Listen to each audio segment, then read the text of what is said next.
आँचल साहित्य कला पुञ्ज हेटौँडा मकवानपुर दावा आयोजित मकवानपुरको साहित्यिक महक कार्यक्रमका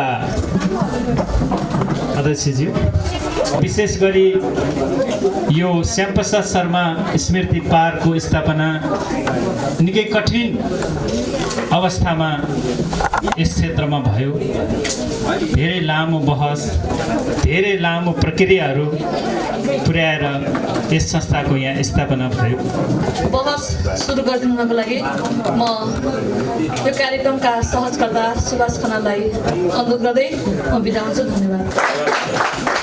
मकवानपुरको साहित्यिक महक विषयमा हुन लागिरहेको यो बहस कार्यक्रममा यहाँहरू सम्पूर्णलाई हार्दिक स्वागत गर्दछु। श्यामप्रसाद शर्मा स्मृति पार्कमा रहेर हामीले यो कार्यक्रम गर्न पाउँदाखेरि हामीलाई एक किसिमको गौरवको महसुस भएको छ। नेपाली प्रगतिशील लेखक सङ्घका पहिलो अध्यक्ष श्यामप्रसाद शर्मा लेखनीमा पनि सरल र व्यवहारमा पनि एकदमै सरल सहज व्यक्तित्व हुनुहुन्थ्यो। उहाँ यहीँको तत्कालीन मन्थली गाविसमा जन्मिनुभयो 1986 र हाल सो बकेया 10 मन्थलीमा पर्छ। त्यस हिसाबले उहाँको नाममा स्थापना भएको यो स्मृति पार्क यो भूमिमा रहेर कार्यक्रम गर्न पाउँदाखेरि हामीलाई कम्युनिस्ट आन्दोलनका धरोहर भक्तबहादुर श्रेष्ठ शेरसिंह जो चाहिँ नेपाली कम्युनिस्ट आन्दोलनमा वाम आन्दोलनमा चर्चित व्यक्तित्व हुनुहुन्थ्यो, उहाँलाई सम्मानित गर्दै हामीले कार्यक्रम गर्न पाउनु अर्को महत्त्वपूर्ण पक्ष बनेको छ। उहाँहरू दुवैप्रति हार्दिक सम्मान भाव व्यक्त गर्दै यो बहसको सुरुवातीतिर म जान्छु। त्योभन्दा अगाडि अलिकति कुरा गरौँ यो साहित्यमा स्थानिकता। अब कतिपय हामी कुरा गर्छौँ नेपाली साहित्य होइन, अब विश्व साहित्यको कुरा गर्छौँ, स्थानिक परिवेशलाई लिएर पनि साहित्यको विषयमा डिस्कोर्स गर्ने कि नगर्ने यो पनि आफ्नै ठाउँमा तर्क र बहसको विषय छ। मैले यो मकवानपुरको साहित्यिक आकर्षण अथवा यसको इन्द्रेणी कस्तो होला भन्ने विषयमा आजको बहस गराउनु पूर्व चाहिँ मलाई के लाग्यो भने एउटा स्थानिक विषयमै लेखिएको कविता यहाँ चाहिँ वाचन गर्नको लागि आग्रह गरौँ जस्तो लाग्यो मलाई। पुरुषोत्तम आचार्यले हर्नामाडीको विषयमा लेख्नु भएको छ एउटा कविता, त्यो वाचनका लागि म आग्रह गर्छु। त्यसपछि हामी बहसमा प्रवेश गर्छौँ।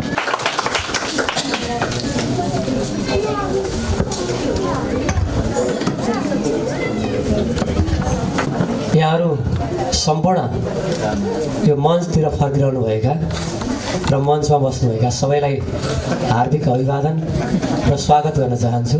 हर्नामाडी मलाई सास फेर्न सिकाउने धरती र यो धरतीमा यहाँहरू सबैलाई हृदयदेखि नै स्वागत गर्छु र त्यही हर्नामाडी शीर्षकको कविता सुनाउँछु।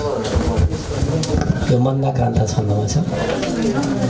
ओढी सेतो चहक नभएको मेघमाला लगाई हाँस्दै खेल्दै समय पथमा प्रीति धारा खसाली आली कान्ला सबतिर पुगी भुल्छ मेरो परानी हर्नामाडी मन फुलिदिने प्रेमको राजधानी यही माटोमा सकुशल भई सृष्टिको पाउ टेके यही माटोमा परिचय लिई जिन्दगी नाउ लेखे यही गाउँमा सहज बितिगो हेर आधा जवानी हर्नामाडी मन फुलिदिने प्रेमको राजधानी सल्लाघारी कटु सपनामा घाँस बोकी रमाए लड्दै पढ्दै शिशु भयतिरै प्यार यसमै लगाए छैनन् यस्ती अतुल नमुना रूप सौन्दर्य खानी हर्नामाडी मन फुलिदिने प्रेमको राजधानी बग्ने खोली अटुट गतिमा जोर कर्रा बरौली बर्खा बाढी सकल खनिदा पर्छ कैयौँ बिचल्ली त्यही खोलीमा कति दिन त्यसै हेलिए जानी जानी हर्नामाडी मन फुलिदिने प्रेमको राजधानी बेसी फाटै लहलह भई स्वर्ण दाना झुलेका पाखा खोल्सा बनचौरमा फुल लाखौँ फुलेका कावा खाँदै गगन बिचमा उड्छ शान्ति निशानी हर्ना माडी मन फुलिदिने प्रेमको राजधानी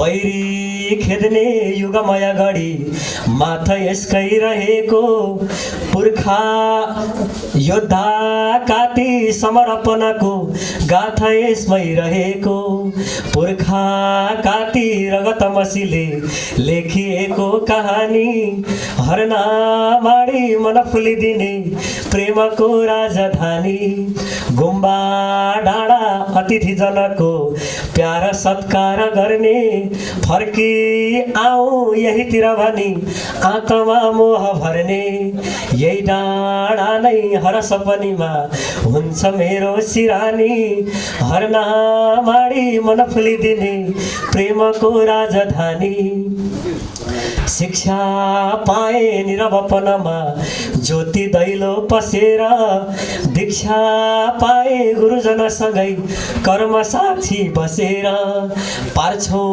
पक्का कठिन तपले अर्पिएको लगानी हर्ना माडी मन फुलिदिने प्रेमको राजधानी तिम्रै माया हृदय पटमा भाव सारा सजाए तिम्रै छाया मनी बसिकनै गाउनु गीत गाए तिम्रै झल्को दिलभरि कुदी चल्छ यो जिन्दगानी हर्ना माडी मन फुलिदिने प्रेमको राजधानी अन्तिम बाल्यावस्था अमर सुखको स्वर्ग पाए यसैमा वैशालुती महकरशिला प्रीति लाए यसैमा ओडोस मेरो यस बगरमै आखिरी त्यो खरानी हर्ना माडी मन फुलिदिने प्रेमको राजधानी हर्ना माडी मन फुलिदिने प्रेमको राजधानी।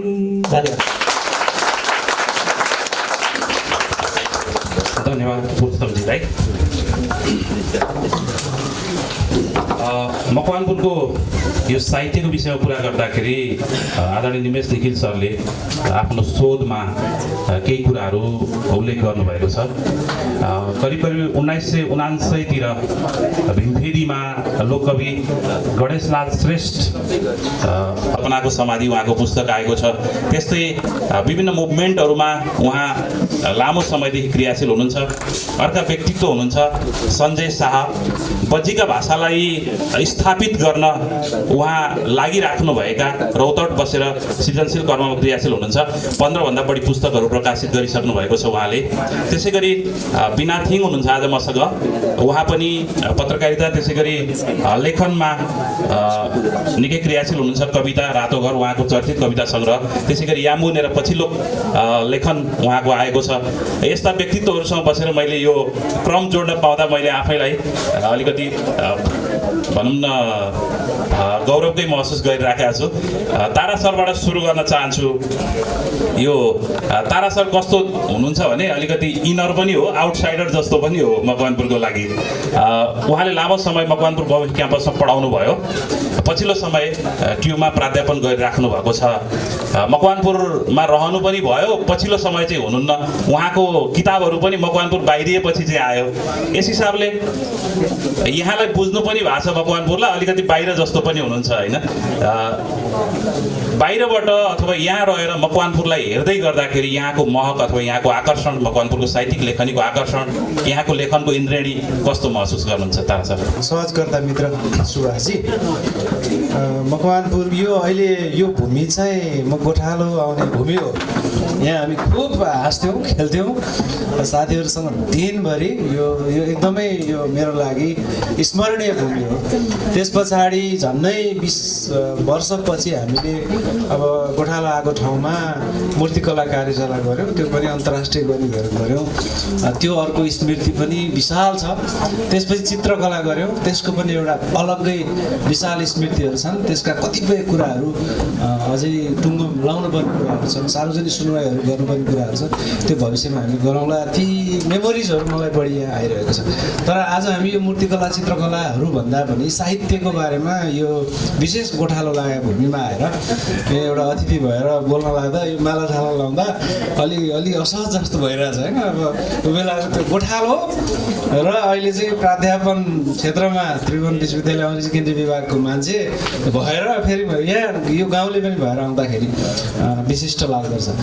तर मकवानपुरलाई चाहिँ साहित्यिक एउटा महक चमक सौन्दर्यको हिसाबले मकवानपुरलाई चाहिँ बाहिर बसेर हेर्दा अब विश्वका कतिपय विश्वविद्यालयहरूमा नि गएँ, अक्सफोर्ड युनिभर्सिटीमा गएँ, अमेरिकाका विश्वविद्यालयहरूमा नि गएँ, नेपालकै विश्वविद्यालयहरू 12-13वटा छन् त्यहाँ केन्द्रहरूबाट हेऱ्यौँ सबैजसो अब साहित्यकारहरूको घर भनौँ न अझै इभन बेडरुमसम्म पनि साथी जसरी जाने बस्ने गरेर चाहिँ आफ्नै घर जसरी देख्थ्यौँ हामीले। र केन्द्रको साहित्य माहौल र मफसल भन्ने चाहिँ अब शब्द राख्ने कि नराख्ने अहिले यो एभ्रिथिङ इज ग्लोबल होइन, लोकल पनि ग्लोबल हो, स्थानीयता पनि अन्तर्राष्ट्रियता हो भन्ने माहौलमा पुगिसकेको अवस्थामा हामीले यो कुरा गर्नु उचित हुन्छ कि हुँदैन। म त यो केन्द्रलाई भत्काउनुपर्छ भन्ने मान्छे हो। यो केन्द्रीकृत मान्यता भनेको भयङ्कर सामन्ती खालको मान्यता हो, यसलाई तोड्नुपर्छ भन्ने कुरा हो। त्यस कारणले मलाई लाग्छ काठमाडौँमा अथवा विश्व बजारमा जहाँ हुने साहित्यिक माहौल छ र यो हर्नामाडीको गुम्बा डाँडामा आएर मकवानपुरको एउटा पहिल्यै भन्छु म हुन चाहिँ 40-41 सालतिर अर्को पनि महोत्सव भएको थियो अरे, जुन बेलामा हामी गोठालो पनि लाग्दै पनि नसक्ने अवस्थामा थियौँ होला, त्यतिखेर भएको रहेछ। त त्योलाई छोड्ने हो भने यो पहिलो विशेष एउटा कार्यक्रम हो। यस अवस्थामा गुम्बा डाँडाबाट फेरि अन्तर्राष्ट्रिय राष्ट्रिय स्तरबाट मकवानपुरको साहित्यिक महललाई चाहिँ अवलोकन गर्ने हो भने यो देखिँदैन, यो देखिन्छ। हेर्दाखेरि चाहिँ अब मकवानपुरबाट उठेर गएका व्यक्तिहरू हिरण्य दाईहरू हुनुहुन्छ, अलि अगाडि भिम्बिरागहरू थिए होइन। नारायण गोपालले चाहिँ भिम्बिरागको गीत गाउनको लागि डायरी नै चोरेर म लुकाउँछु, उहाँको गीतहरूलाई दिन पाइँदैन, सबै गीत म गाउँछु भन्ने जसरी चाहिँ नारायण गोपाललाई त्यस्तो प्रभावित पार्ने व्यक्ति भिम्बिराग जस्तो पनि यहाँ हुनुहुन्थ्यो, हिरण्य भोजपुरे जस्तो चाहिँ व्यक्ति पनि यहाँबाट जन्मेर जानुभएको थियो। अब अरू पनि थुप्रै तुलसी थापाजीहरू हुनुहुन्छ, निमेश निखिलकै एउटा अनुसन्धान कृति रहेछ, अनुसन्धान लेख रहेछ, ती मकवानपुरको साहित्यिक अवस्था अवलोकन इतिहास एउटा रहेछ।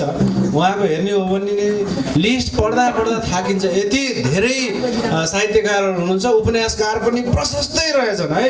म त 1-2 जना मात्रै हो। दाइलाई मैले अलिकति त्यहाँ बिचमा एउटा तपाईँले शब्द कोड गर्नुभयो होइन, वाक्य कोड गर्नुभयो, देखिने जस्तो पनि नदेखिने जस्तो पनि भनेर भन्नुभयो। यसको मतलब त्यहाँ कहीँ चाहिँ तपाईँले त्यहाँ लुकाइराख्नु भएको कुरा चाहिँ के भने अलि टाढाबाट हेर्दै गर्दाखेरि मकवानपुर अलि नदेखिने जस्तो पनि छ भन्न खोज्नुभयो। आरआर चौबकाले एउटा कविता नै लेख्नु भएको थियो के राजधानीबाट हेटौँडा देखिन्छ भन्दा कहाँ देखिनु, अलि माथि जानुहोस् एउटा डाँडा छ, त्यसपछि अझै अर्को डाँडा छ, त्यसपछि झनै अर्को डाँडा छ, तिम्रो काठमाडौँबाट हेर्दा कहाँ देखिन्छ मकवानपुर, देखिँदैन भन्ने डिस्कोर्स आएको थियो। र त्यसमा मैले पनि कलम युद्ध जस्तो गरेको थिएँ, किन देखिँदैन, कसले भने देखिँदैन भनेर एउटा डाँडाले छेक्न सक्छ मकवानपुरलाई भन्ने जस्तै। जसरी लक्ष्मीप्रसाद देवकोटाले के नेपाल सानो छ होइन, आँखाको नानी सानो हुन्छ, बालुवाको कण सानो हुन्छ, मोतीको के एउटा सानो हुन्छ, त्यस कारणले यो सानो छ, मकवानपुर सानो छैन। निमेश निखिलकै एउटा आलेख हेऱ्यो भने पनि त्यहाँभित्र भएको लिस्टिङहरू हेऱ्यो भने त्यहाँको इतिहासलाई मात्र हेऱ्यो भने पनि तपाईँको प्रजातन्त्र आउनुभन्दा धेरै अगाडिदेखि यहाँ 1998-1999देखि नै लिखित इतिहास सुरु भएको मकवानपुर रहेछ, जुन चाहिँ नेपालकै इतिहाससँग मिल्दोजुल्दो छ। अर्को पनि के मिल्दोजुल्दो छ भने पृथ्वीनारायण शाहले नेपाललाई एकीकरण त गर्नुभयो, तर पृथ्वीनारायण शाहले 2200-2400 राज्यहरूलाई एकीकरण गरे होइन, आफ्नो चाहिँ राज्य 2200-2400 थियो। राजधानी चाहिँ यो उपत्यका चाहिँ विशेष वास्तवमा चाहिँ एउटा चाहिँ शक्ति केन्द्र थियो, साहित्यको पनि, कलाको पनि, संस्कृतिको पनि, आर्कियोलोजिकल भनौँ, हिस्टोरिकल भनौँ, सबै हिसाबले थियो। त्यहाँ आएर मोहित भएर बरु आफू समाहित भएको हो। त्यहाँ समाहित भएर यो नेवा सभ्यता थियो नि, त्यहाँ नेपाल भाषा भन्थ्यो, त्यो साहित्य चाहिँ एकदमै हराभरा थियो। त्यतिखेर खस यो नेपाली भाषाको साहित्य केही पनि थिएन। भन्ने हो भने 1850मा चाहिँ जङ्गबहादुर जब फ्रान्स बेलायत घुम्न गयो त्यो बेलामा चाहिँ त्यहाँ जङ्गबहादुरले भनेको छ कि हाम्रो त देशमा राष्ट्रिय गान गाउँछ, तिम्रो देशको राष्ट्रिय गान ल्याऊ भनेपछि त आपत पऱ्यो। ल राष्ट्रिय गानै छैन के दिने अब, ल राष्ट्रिय गान गर्नु पऱ्यो भनेर हतार मिटिङ भारतहरूको राखेको छ, साहित्यकारहरूको पनि राखेको छैन। राष्ट्रिय गान भने के हो थाहै थिएन, गीत बजाउँछ अरे राष्ट्रिय गान भनेको, गीतै छैन त के गर्ने भनेपछि अनि त्यो बेलामा चाहिँ राजमती कुमती भन्ने नेवारी गीत खुब प्रचलित थियो काठमाडौँमा, त्यही बजाइदिउँ भनेर नेपालको राष्ट्रिय गीत भनेर राजमती कुमती बजाइएको थियो कि तपाईँको लन्डनमा होइन फ्रान्समा। यसरी चाहिँ नेपालको राष्ट्रिय पहिलो गीत चाहिँ नेवारी राजमती कुमतीजीको वासा पिरती थियो। त्यही कुरा भीमभेदीमा देखिन्छ। तपाईँले नाम लिनुभएको लोक गायकहरूले पहिलो यस दुईटा गायकहरूले नेवारी भाषामा उहाँकै त्यो रिसर्चले पनि देखाउँछ कि पहिलो नेपाली साहित्य भनौँ अथवा हेटौँडाबाट विकसित भएको लिखित साहित्य इतिहास चाहिँ नेवारीबाट आएको देखिन्छ। इभन हटियाबाट पनि पहिलोचोटि चाहिँ पत्रिका प्रकाशित हुँदाखेरि नेवारी पत्रिकाहरू प्रकाशित भएको रहेछ। यसरी नेपालमा चाहिँ विभिन्न जात विभिन्न संस्कृतिको आफ्नो आफ्नो साहित्य निकै धनी थियो, त्यसरी सुरु भएको देखिन्छ। हस्, यसपछि म सञ्जय शर्मा आउँछु। जस्तो यो अघि पनि मैले भने डिस्कोर्सकै कुरा हो, भूगोल विशेषलाई साहित्यको घेराभित्र राखेर हामी अध्ययन गर्ने कि नगर्ने अथवा हामी त्यसलाई डिस्कोर्सको मुद्दामा पुर्याउने कि नपुर्याउने भन्ने एक खालको तर्क वितर्क हुन्छ। साहित्य भने त साहित्य हो, सोलोडोलो साहित्य हो भन्ने पनि एक खालका तर्क गर्नेहरू छन्। अर्को थरीले के भने हरेक ठाउँ एउटा लोकल, जस्तो कतिपय कुरा के हुन्छ भने लोकल ट्रुथ भएको कुरा युनिभर्सल ट्रुथ नभइदिन सक्छन्, अथवा युनिभर्सल ट्रुथ भएको कुरा पनि लोकलमा आएर त्यो ट्रुथ नहुन सक्छ। यस्ता परिस्थितिहरू पनि रहन्छन्। त्यस हिसाबले हरेक ठाउँको विश्लेषण हुनु अथवा व्याख्या हुनु अथवा चर्चा हुनु जरुरी छ भन्ने लाग्छ। जस्तो हामी ओखलढुङ्गा कविता पढ्छौँ, त्यो ओखलढुङ्गा पढ्दै गर्दाखेरि हामी त्यो ओखलढुङ्गा मात्रै सम्झिँदैनौँ, त्यो ओखलढुङ्गालाई हामीले हाम्रा गाउँ हाम्रा घरहरूलाई पनि त्यहाँ गाँसेर पढिरहेका हुन्छौँ, माइखोला गीतहरू सुन्छौँ होइन। त्यसै गरी मकवानपुरको केसमा चाहिँ स्थान विशेषलाई लिएर लेखनका हिसाबले यहाँको स्थानलाई परिचित गराउने गरी त्यस्तो लेखनहरू भएको छ कि छैन, अथवा त्यो हुनु आवश्यक छ छैन, के लाग्छ सञ्जय सर? धन्यवाद सुभाष सर। सबैमा नमस्कार, म सञ्जय शाह मित्र। आर चौलागाई सरको एउटा किताब आएको थियो, मकवानपुरमा को लेखकहरू छन् भनेर, अजम्मरी नामहरू भनेर। मकवानपुरसँग सम्बन्धित रहेर मकवानपुरमा रहेर साहित्य रचना गर्नेहरू त्यति बेलासम्मको खोज अनुसन्धानमा आएका सबै नामहरू त्यसमा परेका थिए। त्यति बेला त्यो कृति मकवानपुरमा मात्र नभएर यो यसरी पनि हुन सक्ने रहेछ भनेर मकवानपुर बाहिर पनि त्यो किताबको चर्चा भएको थियो र किताब प्रकाशित भएको लगभग 3 वर्षपछि त्यसको आलोचना भएको थियो। सुरुमा चाहिँ धेरै प्रशंसा पायो र आलोचना भएको थियो। अब त्यो यस्ता कृतिहरू फेरि प्रकाशन गर्ने कि नगर्ने भनेर। जस्तो ऋषि केवीले पनि एउटा निकाल्नु भएको छ सीमात बकैया नामको किताब होइन। त्यसै गरी बाहिर रहेर जस्तो बुनु लामिछानेले विद्रोही इन्द्र कुमारी जससँग प्रसङ्ग लिँदाखेरि पृथ्वीनारायण शाहले चाहिँ यो भूमिलाई अथवा यो राज्यलाई तपाईँको के भन्दाखेरि शक्ति आर्जन गर्ने केन्द्रको रूपमा मात्रै प्रयोग गरेको देखिन्छ। इन्द्र कुमारीलाई बिहे गरेर छोडेर गएको देखिन्छ होइन। अलिकति के भन्दाखेरि दाइजो नपाएको कारणले छोडेर गएको देखिन्छ मात्रै, त्यो पनि छ। अनि मकवानी बाला भनेर उमानाथ शास्त्रीले यहीँको विषय लेख्नु भएको छ, तर मकवानपुरमै रहेर लेख्नेले चाहिँ त्यस्ता कुराहरू त्यति कममै लेखेको नलेखेको देखिन्छ। त्यो लेख्नुपर्ने कुरालाई कसरी इङ्गित गर्ने हामीले? म त्यसैमा आउँदै थिएँ कि त्यो लेख्नु आवश्यक छ छैन, किन लेख्नु पर्छ वा पर्दैन, म त्यसैमा आउँदै थिएँ। त्यहाँबाट सुरुवात मात्र गरेको हुँ। जसरी मकवानपुर एउटा भूमि हो, हामी हरेकको आफ्नै अनुहार छ, मकवानपुरको पनि आफ्नै अनुहार छ। म आफ्नो अनुहार ऐनामा हेर्ने कि नहेर्ने, आफ्नै अनुहार किन हेर्नु पर्यो र के अर्काको अनुहार हेर्ने ऐनामा? साहित्यको मूल्याङ्कन के त्यो ऐनाले मात्र गर्न सक्छ? ऐनाले मलाई लाग्छ कि कहिले साँचो बोल्दैन, बाह्याकृति मात्र देखाएको हुन्छ, अन्तर्मन त जहिले पनि भित्रै हुन्छ। यदि अन्तर्मनलाई छुने हो भने साहित्यमा स्थानीयता, जसरी यहाँ सरले भन्नुभयो भीमफेदीको कुरा, म पनि अहिले भीमफेदीसँगै सम्बन्धित एउटा कृतिकै अध्ययन गर्दैछु। काठमाडौँमा जन्मेको र भीमफेदीमा आएर पढेको एकजना मान्छे बस र ट्रेनले युरोप र एसिया घुमेको सम्बन्धमा किताब छ। अहिले त्यही किताब पनि अध्ययन गर्दैछु।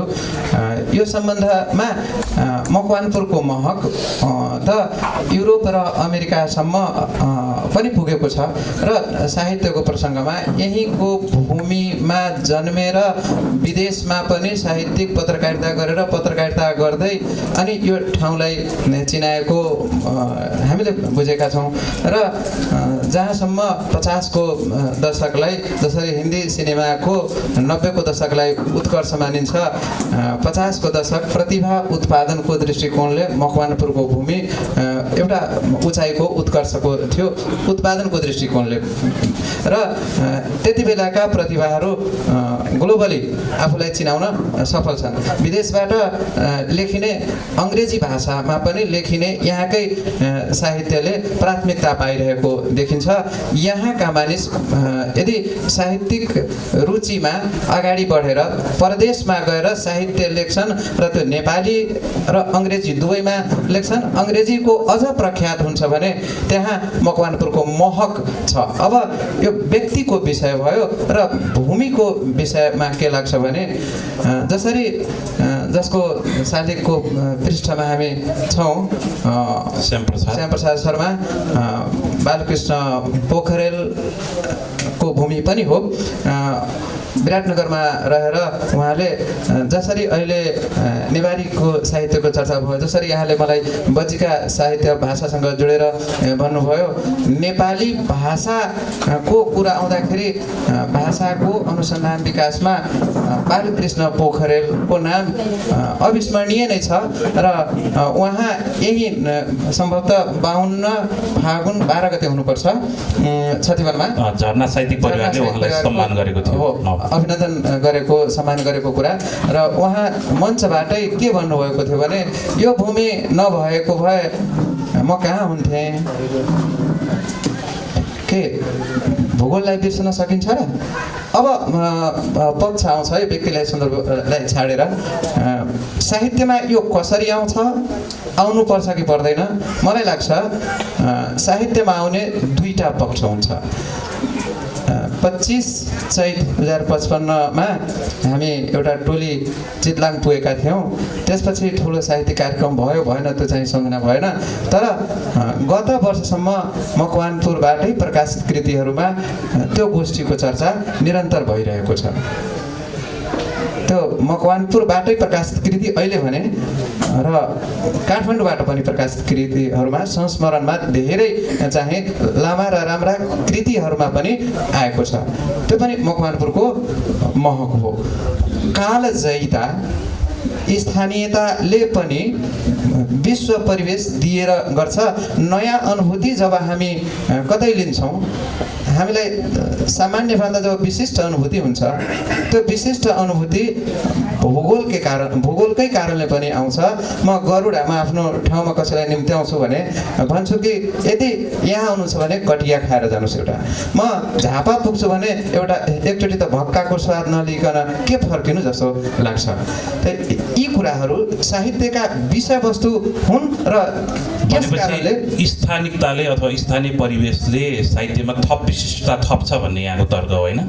हो हजुर। मैले परिचय अघि अनुहारको कुरा त्यही सन्दर्भमा गरेको थिएँ। आफ्नो अनुहार ऐनाले बताउँछ भने भित्री मन चाहिँ साहित्यले बताउने हुन्छ र बाहिरी परिचय पनि ऐनाले जस्तै साहित्यले देखाउँछ। धन्यवाद सरलाई। यसपछि म बिना थिङमा आउँछु। उहाँ यहीँ जन्मिनु भएको व्यक्तित्व हुनुहुन्छ। कर्मका हिसाबले चाहिँ अहिले बाहिर हुनुहुन्छ, अध्यापन गर्नुहुन्छ, कविताहरू लेखिराख्नु भएको छ। पछिल्लो समय कथा सङ्ग्रह आयो। अलिकति यहाँको यो लेखन यात्राको थोरै प्रसङ्ग मकवानपुरमा के थियो त्यस्तो र तपाईँलाई लेखनमा यहाँ भनौँ न प्रविष्ट हुनुभयो, पक्कै पनि यहाँको त्यो महक तपाईँले बिर्सनु भएको छैन भन्ने मलाई लाग्छ। धन्यवाद सुभाषजी। सम्पूर्णमा हार्दिक न्यानो अभिवादन, नमस्कार। फ्याफुल्ला, अब यो फ्याफुल्ला भन्ने शब्द चाहिँ यहाँ सुन्दाखेरि अलिक अचम्म लाग्ला सायद, होइन? म हेटौडामा रहन्जेल मैले यो फ्याफुल्ला शब्द त के तामाङ भाषाको त पनि जानेको थिइनँ। तर म जहाँ पुगेँ त्यहाँ पुगेपछि भाषाको राजनीति बुझेपछि, भाषाप्रतिको लगाव बढेपछि म अहिले फ्याफुल्ला जहाँ पनि प्रयोग गर्छु। यो पनि एक किसिमको राजनीति हो है, हिजो गोपाल दाइले भन्नुभएको छ। जहाँसम्म अब यो साहित्यिक महक आज यो विषयमा हामी प्रवेश गर्दै गर्दा मेरो आफ्नो जन्मथलो म एचआइडी लामसुरे 9, पहिला त 9 वडा नम्बर 9 हुन्थ्यो लामसुरे, प्रगति स्कुलको ठ्याक्कै अगाडिपट्टि चाहिँ मेरो घर थियो र म जन्मिएको त्यहीँ हो। अब यो साहित्यिक कर्मको बारेमा भन्नुपर्दाखेरि चाहिँ अहिले पनि मेरो साथी यहीँ कतै छ, लक्ष्मी है, र हामी श्रीराम अधिकारी हिजो गजल वाचन गर्नुभयो साथीले। प्रगति स्कुलमा पढिरहँदा म चाहिँ त्यतिखेर चाहिँ साहित्यमा संलग्न अथवा लिखित रूपमा चाहिँ म प्रस्फुटित भएको थिइनँ। तर मलाई अहिले आएर त्यो पछाडिको कुराहरू, परिवेशका कुराहरू, समयकालका कुराहरू सम्झिरहँदा म भित्र साहित्यको बीजारोपण चाहिँ भइसकेको रहेछ। त्यो भनेको चाहिँ 50 को दशकको कुरा गर्नुभयो उहाँले। 50 को दशक साँच्चीकै उर्वर समय थियो। अब अहिले चाहिँ म यो लामो समय लगभग 2 दशक जस्तो चाहिँ म कनपुरबाट एकदमै टाढा छु। हृदयले त होइन, दूरीको हिसाबले, भौतिक उपस्थितिको हिसाबले म टाढा छु। र मलाई यहाँ पछिल्लो समय भएका यो 4-5 वर्षमा भएका गतिविधिहरूसँग चाहिँ म परिचित छु र त्यो बिचको ग्यापमा चाहिँ मैले एकदमै म शून्य पाएको छु। खासमा म त्यसमा माफी पनि माग्छु। यो कुराको चर्चा म अहिले एकछिनमा गर्छु, किन त्यस्तो भयो भन्ने कुरा चाहिँ। र मेरो बीजारोपण, त्यो साहित्यको बीजारोपण चाहिँ कसरी भयो भने त्यतिखेर चाहिँ एक किसिमको त्यो पुनः प्रजातन्त्रको आन्दोलन, जुन आन्दोलन थियो, त्यतिखेर त हामी ससाना साथ त्यस्तै 10 वर्षका केटाकेटी थियौँ। तर त्यो आन्दोलनताका हाम्रा अग्रजहरू, दाइ बुवा, अङ्कल आन्टीहरू चाहिँ त्यो आन्दोलनको लागि पृष्ठभूमिमा तयारीमा हुनुहुन्थ्यो र उहाँहरू राजनीतिक गतिविधिमा संलग्न हुनुहुन्थ्यो। र त्यसको लागि चाहिने भनेको चाहिँ फेरि उहाँहरूलाई पनि त पुस्तक अध्ययनै थियो। र त्यतिखेर एउटा लाइब्रेरी थियो, मदन न्यौपाने, निर्मला न्यौपाने, तपाईँहरू कतिको परिचित हुनुहुन्छ है। उहाँहरूको घरमा चाहिँ त्यो कम्युनिस्ट गतिविधि अलिक बढी हुन्थ्यो भन्नाले उहाँहरूले चाहिँ त्यो किताबहरू चाहिँ माओसँग सम्बन्धित किताबहरू चाहिँ उहाँहरूको घरको कुनामा लाइब्रेरी बनाइएको थियो। त्यो एकदमै त्यो गोप्य रूपमा सञ्चालन हुन्थ्यो। मलाई माओ अथवा त्यो कम्युनिस्ट विचारधाराहरूले भन्दा पनि त्यहाँ पाइने किताबहरूले चाहिँ लोभ जगाउँथ्यो र म त्यो किताबहरू पढ्न चाहिँ त्यो साथीहरूसँग त्यहाँ जान्थेँ र मैले चम्किला राता तारा चाहिँ मैले त्यतिखेरै पढेको हुँ। र अब अर्को एउटा कुरा चाहिँ के भयो भने साहित्यको त्यतिखेरको उर्वर समय कसरी थियो भन्दाखेरि चाहिँ हाम्रो लागि मनोरञ्जनका साधनहरू त्यतिखेर केही पनि थिएन। टेलिभिजन भर्खरै आएको थियो र त्यो चाहिँ अलिकति पहुँचवालाहरूको घरमा मात्रै हुन्थ्यो। हामीहरूको घरमा त त्यही रेडियो नेपाल बस्थ्यो। खाली समय चाहिँ मेरो हकमा चाहिँ म खाली समय बस्नै सक्दैन थिएँ। केही न केही चकचक गरिरहनै पर्थ्यो। अथवा केही खेलकुदमा जानु पऱ्यो, कि पौडी खेल्न कुखुरेनी खोलातिर दौडिनु पऱ्यो, कि साइकल बोकेर कर्रा अथवा हुप्रा चौरतिर हिँड्न पऱ्यो, होइन भनेदेखि अरूसँग त त्यसो भयो भने म पढ्थेँ, किताब पढ्थेँ र म बढी चाहिँ आख्यान पढ्थेँ। र त्यो आख्यानले मलाई चाहिँ एउटा अलग दुनियाँमा लान्थ्यो। मैले अस्ति मात्रै पनि एउटा नेटफ्लिक्समा एउटा मनी हाइस्ट भन्ने सिरिज हेरिरहेको छु र अहिले 4औं सिरिजमा आइपुगेको छु। तर मलाई 2 दिन म यहाँ छु र मलाई के लागिरहन्छ त्यहाँ के भयो होला, अब के हुन्छ होला, त्यो मेरो त्यो कल्पनाले चाहिँ, त्यो उठुटीले चाहिँ मलाई त्यो त्यस्तो बनाउँछ कि। अथवा त्यसरी नै म त्यो आख्यानभित्र पस्दाखेरि मलाई अब के हुन्छ, मलाई त्यो अहिले तत्काल भइरहेको दुनियाँसँग मतलब हुँदैन थियो कि मलाई त्यो कथाभित्र प्रवेश गरेर म त्यो उसको दुनियाँमा जान्थेँ र म त्यो हुँ भन्ने मलाई त्यो कल्पना गराइरहन्थ्यो।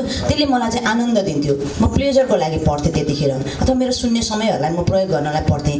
र पढ्नु भनेको चाहिँ लेखनको एउटा पूर्व तयारी रहेछ, आधार स्तम्भ रहेछ। त्यो खडा गर्नको लागि त्यो हाम्रो त्यो पिल्लर बनाएको जस्तो रहेछ। र अहिले मलाई लाग्छ मैले त्यतिखेर स्कुलको लाइब्रेरी, त्यतिखेर चाहिँ हाम्रो स्कुलहरूमा चाहिँ लाइब्रेरीमा चाहिँ एकदमै पुस्तकहरू पाइन्थ्यो। अब होला किताब अब त्यतिखेर वैदेशिक के अरे यो विदेशी राइटरहरूको किताब हामीले पढ्न पाएनौँ, तर हाम्रा नेपाली राइटर, हाम्रो पारिजातका होइन सेतो धरती भन्ने किताबहरू त्यतिखेर मैले 6-7 कक्षामा हुँदाखेरि पढिसकेको थिएँ। र त्यतिखेर अझ मैले हिजो पनि यहाँ साथीहरूसँग हिँड्दै गर्दाखेरि मैले किताब किन्ने पसल त यो हो भनेर त्यो चोकमा त्यो टेम्पो पार्क देखाएको थिएँ कि। र हामी बजार प्रत्येक शनिबार जस्तो चाहिँ फिल्म हेर्न आउँथ्यौँ। र त्यहाँ किताब चाहिँ अब त्यतिखेर फेरि कस्तो हुँदो रहेछ भने गहिरो विषयको किताबहरू चाहिँ हामी पढिँदैन थियो, किन त्यो उमेर, रुचि, त्यो आवश्यकता त्यतिखेर कैशोर्य टाइम थियो होइन, उमेर थियो। त्यस्तै खालको अझ पनि नढारिकन थिएन। मैले चाहिँ यति धेरै सत्य कथा पढेँ कि होइन। सत्य कथा पढ्नु भनेको फेरि त्यतिखेर चाहिँ एकदम अश्लील हुनु हो अथवा अश्लीलतातर्फ उन्मुख हुनु हो भनेर भनिन्थ्यो। र त्यो किताबहरू हामी त्यो अरू किताबहरूको चेपमा लुकाएर पढ्थेँ। र म त यस्तो त्यो दिनभरि पनि त्यो किताब पढिरहन्थेँ। भनेको साहित्यको लागि चाहिँ मेरो विचारोपण चाहिँ त्यसरी त्यो लाइब्रेरीहरूले सुरु भयो अथवा यहाँको वातावरणले सुरु गरायो। एकदमै। अब अलिकति जस्तो तपाईँ अहिले त बाहिर हुनुहुन्छ, मकवानपुरभन्दा बाहिर हुनुहुन्छ, काठमाडौँ बस्नुहुन्छ होइन। यो प्रश्न तपाईँलाई मात्रै होइन, हामी सबैलाई हो, लेखिरहनेहरू सबैलाई हो। यहाँको स्थानिकताको विषय मात्रै कुरा रहेन, यहाँको वातावरण, यहाँको परिवेश, यहाँका मानिसहरूको कथा लेख्नुपर्ने दायित्व चाहिँ हामी यहीँ जन्मे हुर्केका मान्छेहरूको हो कि होइन, अथवा लेख्नुपर्छ कि पर्दैन? यस्तो रहेछ, साहित्य भनेको अलिकति आफ्नो अनुभूति होइन, अलिकति आफू बाँचेको परिवेश। भर्खरै मात्रै तपाईँले आफ्नो कथा पनि सुनाउनु भयो नि त। त्यो कथा पनि आफैमा लेखिन योग्य कथा हो भन्ने कता कता लाग्छ। त्यस हिसाबले हो भने पनि होइन भने पनि त्यो अटोमेटिकली हाम्रो लेखनमा आउँछ। किनभने त्यो वास्तविकताको यथार्थको धरातलभन्दा टाढा गएर स्वैर काल्पनिक लेख्नलाई पनि त एउटा खुट्टा त जमिनमै टेक्नुपर्छ नि हामीले। त्यो जमिनमा खुट्टा टेकिरहँदाखेरि म कुन जमिनमा उभिएको छु र त्यसले मलाई कस्तो अनुभूतिहरू दिए भन्ने कुरामा भर पर्दो रहेछ कि। म काठमाडौँमा गएर 20 वर्ष बाँचिसकेपछि मैले काठमाडौँका कुराहरू पनि लेख्न सकेँ। र तर पछिल्लो यो समयमा यो 20 वर्ष यताको यो हेटौँडाको गतिविधिहरूमा म संलग्न छुइनँ नि त। त्यसपछि यताको कथाहरू म लेख्न सक्दिनँ, किनभने मसँग त्यो अनुभूति नै छैन।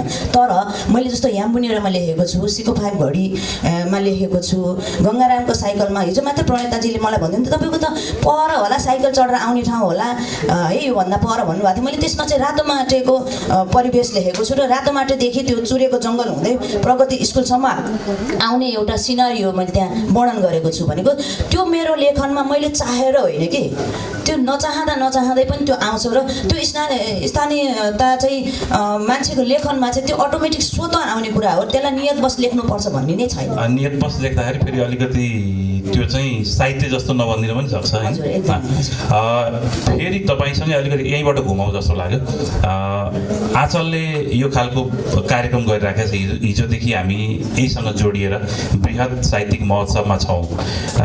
अब यो साहित्यमा नारीका कुराहरू पनि उत्तिकै बलशाली ढङ्गले आउँछन् होइन। यहाँको मकवानपुरको लेखनमा नारी साहित्यकारहरूको उपस्थिति, लेखन, उहाँहरूको लेखनको प्रभावपूर्ण पक्षलाई कसरी अनुभूत गर्नुहुन्छ तपाईँले बाहिर बसेर हेर्दै गर्दाखेरि? मैले अघि पनि मैले अलिक पछि चर्चा गर्छु, अब मैले गर्नुपर्ने हुन्छ। जस्तो महकको कुरा गऱ्यौँ, त्यसमा हामी नारी स्रष्टामाथि अहिले आउँछौँ। मैले भन्न खोजेको चाहिँ महक भनेको 2 अर्थमा बुझ्न सकिन्छ होला। एउटा यहीँ फुलिरहेको फुल होइन, यहीँ फुलिरहेको छ र हामी यसको सुगन्ध यहीँ वरिपरि लिइरहेका छौँ, हामी यहीँ छौँ, त्यसलाई महक भन्ने हो कि अथवा टाढाबाट केन्द्रबाट यो राज्यले मानिआएको मूलधारबाट देख्दाखेरिको फुललाई महक भन्ने हो, त्यहाँबाट आउने महकलाई महक भन्ने हो। यो आफैमा बहसको विषय हुनसक्छ। तर मैले भन्नुपर्दाखेरि यहीँनिर मात्रै निमेश्वरको त्यो रिसर्च पेपर मैले पढेँ, त्यसमा मात्रै कति धेरै नारी स्रष्टाहरूको लिस्टिङ छ होइन। तर हामीले त्यो केन्द्रमा बसेर हेरिरहँदा अथवा पढिरहँदा त्यो नामहरू त्यहाँसम्म पुग्न सकेको छैन कि। अनि हामीले के हेर्दा रहेछौँ भने केन्द्रमा बसेर हेर्दाखेरि चाहिँ जो राष्ट्रिय पत्र पत्रिकाका परिशिष्टाङ्कहरूमा छापिरहेका छन् अथवा जो किताबको रूपमा आएका छ र र जसको रिभ्यूहरू चाहिँ पत्र पत्रिकामा छापिएका छन्, अलिक बढी चर्चा कमाएको छ, त्यो स्रष्टाहरूको प्रति चाहिँ हाम्रो अलिकति ध्यान जाँदो रहेछ। भनेको हामी भुइँसम्म आउनलाई एक त त्यो हाम्रो समय सीमा आफ्नो रुचिले पनि होला, अर्को चाहिँ हाम्रो चाहिँ बानी के छ, चर्चा परिचर्चामा हल्लामा बाँच्ने हाम्रो आदत छ है। त्यस कारणले नै यो समस्याहरू भइरहेको छ। त्यसमा म पनि एउटा पात्र हुँ है। अनि त्यसले गर्दाखेरि नारी स्रष्टाहरूको गतिविधिको कुरा गर्नु पर्दाखेरि चाहिँ अब पछिल्लो समय त यहाँबाट एकदम बलियो उपस्थिति पनि रहेको छ। अब त्यही हामीले मानिआएको मूलधारमै छापिएकै कुरा गर्ने हो भनेदेखि त अनिता न्यौपानेजी होइन, शान्ति प्रिय वन्दना, अप्सरा तिमसिन्हा म्याम अहिले बित्नुभयो होइन, म उहाँलाई अधिक श्रद्धा सुमन पनि यहाँ व्यक्त गर्न चाहन्छु, सम्झिन चाहन्छु। त्यसै गरेर भावनाजीहरू हुनुहुन्छ। भनेको एउटा पुस्तक आकारमा आइसकेपछि र राष्ट्रिय रूपमा चर्चा कमाइसकेपछिको उपस्थिति, बलियो उपस्थिति हेर्ने हो भने मकवानपुरको नारी स्रष्टाहरू पनि पछाडि हुनुहुन्न। म अहिले पनि अप्सरा म्यामको त्यो भान्सा भन्ने कविता अहिले पनि याद गरिरहेको छु, सम्झिरहेको छु कि त्यस्तो चोटिलो कविताहरू पनि यहाँबाट आएका छन्। र अब मेरो सीमा हो अथवा हाम्रो राइटिङको कमजोरी अथवा के छ त्यसमा होइन, सबैजनाको किताब चाहिँ मसँग आइपुगेको छैन र मैले त्यो खोजेर फेरि यस्तो हुँदो रहेछ। साहित्य भनेको चाहिँ कस्तो हुन्छ नि, पहिला स्थानीयता हेरिँदैन रहेछ, पहिला ओभरअल राइटिङ हेरिँदो रहेछ। ओभरअल राइटिङ हेरेपछि ए यो राम्रो छ, यो मान्छे कहाँको रहेछ भनिँदो रहेछ। अनि त्यसपछि उसको भूगोल खोज्दै खोज्दै उसको जरा खोज्नतिर आइँदो रहेछ क्या। यो चाहिँ मेरो सीमा पनि होला सायद। अलिकति अब यहाँ अघि तपाईँले जोडिने हाल्नु सञ्जय सरसँग जोडिन चाहन्छु म। केन्द्र मफसलको बहस पनि आफ्नै ठाउँमा गम्भीर र महत्त्वपूर्ण छ। काठमाडौँ बसेर हेर्दै गर्दाखेरि कति कुराहरू देखिँदो रहेछ भन्ने कुरा अहिले बिनाजीले भनिसक्नुभयो। अर्को म चाहिँ मकवानपुरमै केन्द्र राखेर फेरि कुरा के गर्छु भने यहाँ पनि फेरि हेटौँडा केन्द्र र हेटौँडाभन्दा बाहिर फेरि मफसल जस्तो होइन, घेरा जस्तो छ।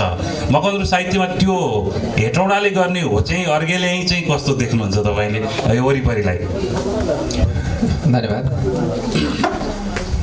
मैले एउटा लेखमा यसरी लेखेको थिएँ कि मकवानपुर देशको साहित्यिक राजधानी बन्दैछ र मफसलको राजधानी छ दिवान।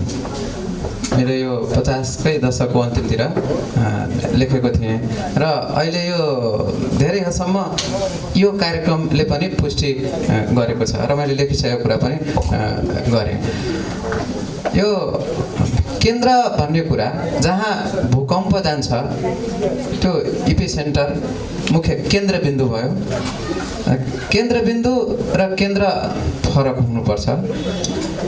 मकवानपुरको साहित्यको जब आफ्नै विशिष्टता हुन्छ त्यो विशिष्टताको केन्द्र मकवानपुर नै हुन्छ।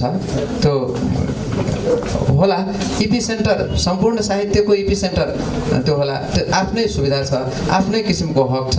साहित्य पूर्णतया निरपेक्ष हुँदै होइन। मफसलको पत्रकारिताले मफसलको रचनालाई नै बढी महत्त्व दिए जस्तै केन्द्र जहाँ छ, जुन ठाउँमा छ, जुन वातावरणमा त्यहाँका सञ्चारकर्मीहरू सम्पादकहरू बाँचिरहेका छन् त्यही वातावरणका त्यही जहाँ एकअर्काका सास सडासाट गर्छन् अहिलेको परिवेशमा जसबाट सोझै कोरोना भाइरस सर्ने सम्भावना हुन्छ उनीहरूकै रचनाले स्वाभाविक महत्त्व पाउँछन्। होइन भने बिहानै बेलुका मैले त तपाईँलाई दिएको थिएँ, तपाईँले छाप्नु भएन, तपाईँसँग त चिया खान पनि मन लाग्दैन, 2-4 चोटि पठाउँदाखेरि होइन त्यो गाउँटोलमा आफ्नो छोरी दिनु हुँदैन, त्यहाँका मान्छे घमण्डी छन् भन्ने डर पनि हुन्छ। समाज कतिसम्म जोडिएको र जगडिएको छ। जब अप्सरा म्यामको चितवनमा दुःखद देहान्त भयो, पत्याउनु हुन्छ कि हुन्न होला, मेरो घरको भान्सामा कति धक्का पुग्यो होला। म त यहाँबाट टाढा छु नि। अप्सरा म्याम एक हिसाबले म मकवानपुर हुँदासम्म त मभन्दा धेरै जुनियर हो। उहाँहरूका रचनाहरू मागी मैले छाप्ने गरेको थिएँ, तर मेरो भान्सामा पनि त्यसको असर पर्यो नि।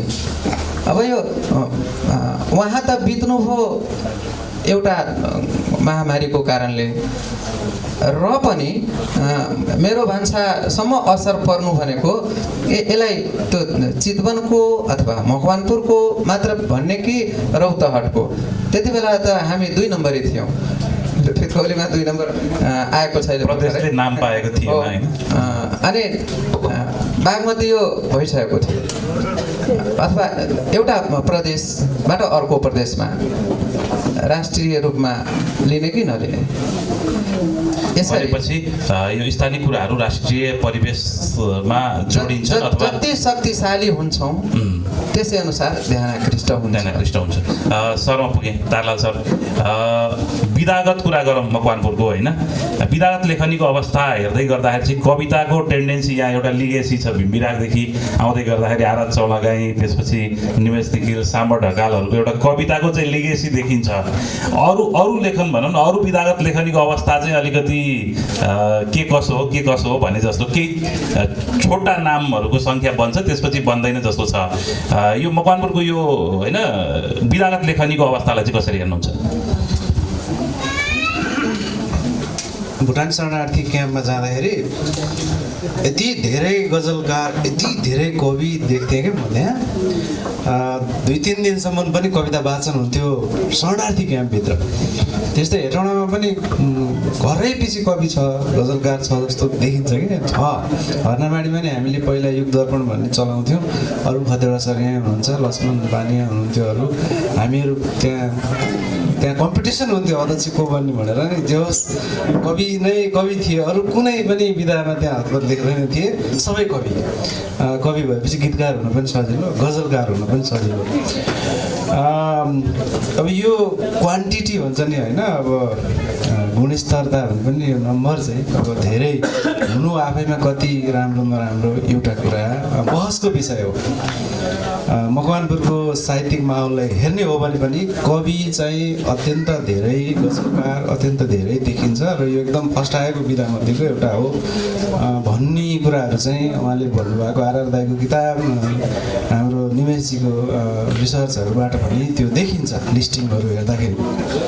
प्रश्न यो छ कि ती कविताहरू कुन सन्दर्भमा कसरी एउटा नयाँ विचार, नयाँ किसिमको मुभमेन्टलाई चाहिँ ब्रेक थ्रु गर्यो त, त्यो चाहिँ खोज्नु पर्यो। त्यस कारणले म यहाँ आउँदै पनि थिएँ, वैचारिक रूपमा लेखनीको अवस्था चाहिँ मकवानपुर के छ त्यो पनि जोड्नु। यस, अब जस्तै भीमविरागमा मैले पछिल्लोचोटि रिसर्च गरेँ र म भीमविरागसँग नजिक थिएँ, उठबस गर्थेँ, दिनभरि फ्रस्ट्रेसन हुँदा गएर उहाँको गीत सुनेर रिफ्रेस भएर आउँथेँ। उहाँ भीमविराग भनिरहेँ मैले, तर म त 5% मात्रै बुझेको रहेछु कि भीमविराग त बुझेकै छैन रहेछु। एकदमै मर्मस्पर्शी गीतहरू लेख्नुभयो। फुलै फुल मात्र पनि होइन रहेछ, काँडा के अरे जीवन फुल के भन्छ, काँडा बिच फुल रहेछ जीवन जस्ता नभएर आजभोलि हरेक साँझ जस्तो। हयाग्रीब आचार्य सरको घरमा इन्टरभ्यू लिन गएको थिएँ, निमेशजी पनि हुनुहुन्थ्यो, हाम्रो पुरुषोत्तमजी नै हुनुहुन्थ्यो। तपाईँलाई सबभन्दा मन परेको गीत भीमविराग कुन हो भनेको आजभोलि हरेक साँझ रक्सिनु थालेछ, माथिनु थालेछ भन्नुहुन्छ। तपाईँ रक्सी खानुहुन्छ? खाँदिनँ, तर मलाई मनपर्छ भन्नुहुन्थ्यो। भनेपछि भीमविरागको यस्तो प्रभाव छ कि होइन, कविको रूपमा चाहिँ उहाँ अरू पनि विधामा उहाँले लेख्नुभयो, तर 1 नम्बरमा चाहिँ गीतकार होइन, र कवि र गीतकारकै रूपमा चाहिँ उहाँ परिचित हुनुभयो। तर वैचारिक रूपले उहाँ निकै कमजोर देखिनुहुन्छ कि। जस्तै राजा महेन्द्रले उहाँलाई उपचार गर्नुभयो, तपाईँको 26 सालतिर कि कहिलेतिर होइन, 18-20 सालतिरको कुरा। अब राजा महेन्द्रले केही गुण त लाउनु भयो, ज्ञानेन्द्रसम्मको कथनले ठिक किन भन्नु पऱ्यो कि? ज्ञानेन्द्र शाहको चाहिँ कुलै समेत उहाँले ठिक किन भनिरहनु पऱ्यो? यसरी चुकेको छ कि। त्यस कारणले म भीमविरागको चाहिँ पुरा लम्पसार भएर उहाँको म गुणगान मात्रै नै गाउँदिनँ। तर फेरि एउटा तबका साथीहरू हुनुहुन्छ, यहीँ बिचमा नि कोही साथीहरू हुनुहुन्छ त्यस्तो, भीमविरागमाथि रिसर्चै गर्दाखेरि तिमी पनि त्यस्तो भीमविरागको पछि चाहिँ राजावादीको पछि चाहिँ रिसर्च गरेर हिँड्ने, तपाईँमाथि मेरो ठुलो अब षड्यन्त्र छ यो भित्र भन्ने लाग्छ, तपाईँमाथि मेरो प्रश्न छ भन्ने किसिमको साथीहरू पनि हाम्रै सहपाठीहरू हुनुहुन्छ। म त्यसरी नै हेर्दिनँ। वैचारिक रूपले मैले चाहिँ बुझेको यो विश्वमा जसले एउटा चाहिँ रेजिस्टेन्स भन्छ नि अङ्ग्रेजीमा, प्रतिरोध गर्ने र कुनै पनि एउटा यथास्थितिको जब्बर भएर बसेको सोसाइटीमा चाहिँ एउटा सकारात्मक बम पड्काउने उसको सिर्जनाले, जसले त्यो हिम्मत गर्दैन त्यस्ता लेखकहरू चाहिँ बुद्धले भने जस्तो 100 दिन मरे जसरी बाँच्नुभन्दा 1 दिन बाँचे जसरी बाँच्नु अनि मर्नु पर्यो 79 वर्ष चाहिँ नबाँच्नु भने जस्तै हजारवटा चाहिँ त्यो सुन्दाखेरि पनि आत्महत्या गरौँ जस्तो कविता लेख्नुभन्दा बरु एउटै अरू त्यो लेख्दै चलाउँदै फालेर एउटै राख्नु। अब म विश्वविद्यालयमा पोइट्री पनि मास्टर्स डिग्रीमा पढाउँदाखेरि विश्वभरिको परिवेश हेर्दा पछिल्लोचोटि कविहरूमाथि श्रवण मुखार्जु एउटा उदाहरण हो, अलिक कमाएको, अरू नवराज बराजुली केही साथीहरूले चाहिँ त्यो पनि विदेशतिर चाहिँ कविता वाचन गर्दै 8 लाख 10 लाख 20 लाख कमाएको पनि देख्यो। अहिलेको यो क्यापिटलिस्ट पुँजीवादी समाज हो। कविहरू धेरैको आर्थिक अवस्था पनि लेखेर एकदमै उठ्न नसकेको धेरैको मैले देखेको छु। त्यो चाहिँ विश्व परिवेश नै रहेछ। तर उपन्यासकार भन्ने बित्तिकै चाहिँ अब म अहिले उपन्यास लेख्दैछु भन्दा मैले त्यो पहिला शक्ति स्रष्टा लेख्दाखेरि कसैले छाप्न मानेको होइन, म त्यो फाइन प्रिन्ट गएन कि भए जति सबै पब्लिकेसन भए कसैले नछापेपछि आफैले छापेँ। तर मलाई त्यो तुरुन्तै त्यसको फाइदै हुने गरी नाफा भयो। त्यसपछि म आफ्नो किताब आफै छाप्छु, यो पब्लिकेसन हाउस चाहिँदैन भनेर आफै छापिरहेको छु। उपन्यास लेखिरहँदा चाहिँ पब्लिकेसन हाउसहरू मेरो घरमा आए, लेख्दैछ अरे भन्ने थाहा पाएपछि अन्तिम म्यानुस्क्रिप्ट तयार हुँदैछ भनेपछि आए। भनेपछि अहिले तपाईँ उपन्यास लेख्नुहोस् र अलिकति प्रभाव खालको चाहिँ विषयवस्तु छ भन्ने थाहा पायो भने उपन्यास लेखक उपन्यासकारलाई चाहिँ पहिल्यै 1 लाख 2 लाख 3 लाख कति हो बरु अहिले नै हामी बोनस दिन्छु, अरूलाई छाप्न दिनु हुँदैन भन्छ। कविता लेखिरहेको छु भने चाहिँ धेरै जसो पुरुषै छन् होइन। अहिले मिनाजीले भनिहाल्नुभयो यो मञ्च मात्रै अहिले मैले यति भनेपछि अलि मकवानपुरमा कविताको आतङ्क छ भन्नु खोज्नुभयो। आतङ्कै छ होइन, आतङ्क छ। अब कस्तो खालको आतङ्क त्यो चाहिँ अब हामी विश्लेषण गरौँ होइन। अनि अब कवि चाहिँ के हुन्छ अरे भने हाम्रोतिर हुन्छ कि पहिलो कृति निस्क्यो, श्रीमतीको एउटा गहना घट्यो, अर्को निस्क्यो, दोस्रो घट्यो, अर्को निस्क्यो, तेस्रो घट्यो भन्ने जस्तो अवस्था पनि प्रशस्त ठाउँमा हामीले सुनेका छौँ। तर यो विश्वको सबभन्दा शक्तिशाली शब्द, सबभन्दा शक्तिशाली विधा प्रयोग चाहिँ कवितामै हुन्छ र कविता नै मोस्ट सबभन्दा पावरफुल, मेमोरेबल, हरेक ठाउँमा विद्रोह ल्याउने भने उपन्यासले हदबद विद्रोह ल्याएछन्। तर जस्तै हाम्रो 10 स्पेक जाराथुस्ट्रा भनेर जुन आयो नि त्यो फ्रेडरिक नित्सेहरू जस्तो ईश्वरकै मृत्युको घोषणा गर्ने उपन्यासबाट पनि भएको छ। तर पछिल्लोचोटि त उपन्यासहरूमा पनि कवितै अत्यधिक प्रयोग किन गरे त होइन। आन्दोलनहरूमा नि कविहरूकै चाहिँ बढी चर्चा किन भयो त होइन। ठाउँ ठाउँमा पनि यत्रो ठुलो माहौल चाहिँ उपन्यासकारले तताउँदैन, कविले नै तताउँछ किन त। यो एकदमै शक्तिशाली होइन एउटा विधा हो, यसलाई शक्तिशाली नै बनाइराख्नु पर्दछ।